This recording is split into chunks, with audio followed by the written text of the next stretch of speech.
Now moving towards the solution of the practice question, the same question for which we have made the journal, and now we will make the ledger for the same entries. That is basically the question of the LP Consulting Services. The format will be like this.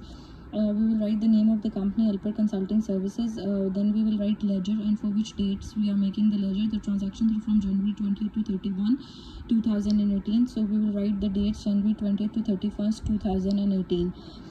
So first of all, we'll make the ledger for the cash account. Now we will see that there are three entries of cash account that are presented into the ledger. So we will close them under the head of one ledger, that is the cash account ledger. So we will write in the first column date, then we will write debit, and then we will write credit, and then we will write the balance. On January 20th, our cash is debit by 50,000, and it's also credit by $400. And January 22, the cash is credit by $15,000. The balance would be, we will find the balance the same way. The debit side total is 50,000 and the credit side total is 15,400. Subtracting the lesser side from the heavier side, that is the credit side total is lesser as compared to the debit side total. So we will subtract the credit side total from the debit side total. The balance we got is 34,600, and the account balance is a debit balance because the debit side total is higher and heavier as compared to the credit side total. Second ledger that we will make would be of capital stock. We have a single entry for the capital stock in the journal, that is our capital stock is only credit by 50,000. So we will write the capital stock account and we will write date January 20th, debit, credit and balance. There is no entry in the debit, only the capital stock is credited by 50,000. So the balance is only 50,000, as there is no entry present on the debit side. There is only one single credit entry, so the account balance is only 50,000, which is basically a credit balance. Now for the other account, we will see that the other ledger we will make for the rent expense account. The rent expense account in the ledger account, in the journal account, the rent expense is only debit by $400. So we will write, and there is no credit entry present, so we will write date, we will write debit, we will write credit, and we will write balance. So when the date is January 20th, the rent account is only debit by $400 and there is no credit entry present, so the balance will be $400 and this will be a debit balance.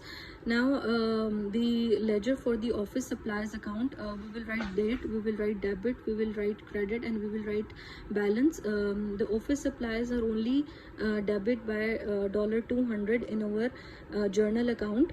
So we will write the date January 21. We will write debit and credit and balance. Under the debit we will write $200. There is no entry present for the credit account, so the balance would be $200 and this will be a debit balance. Now moving towards the ledger of the accounts payable account, there are two entries of accounts payable account that are present in the journal. So we will close them under the head of single ledger, which is a ledger of accounts payable. So we will write date and debit, credit and balance. On January 21, the accounts payable are credited by $200. On January 31st, the account payable are again credited by $100 in our journal account. So the balance of the account would be $200 and $100. We will add them together and it will be $300. There is no entry on the credit side, so the account payable will be credited by $300 and this will be a $300 will be a credit balance. Now the moving toward the ledger of the office equipment. The office equipment are only debit by $1,500 in our journal. So the ledger will be like this: date, we will write date, we will write debit, we will write credit, and we will write balance. We will write the date January 22. Under the debit we will write the office equipment account. Under the debit side we will write $1500.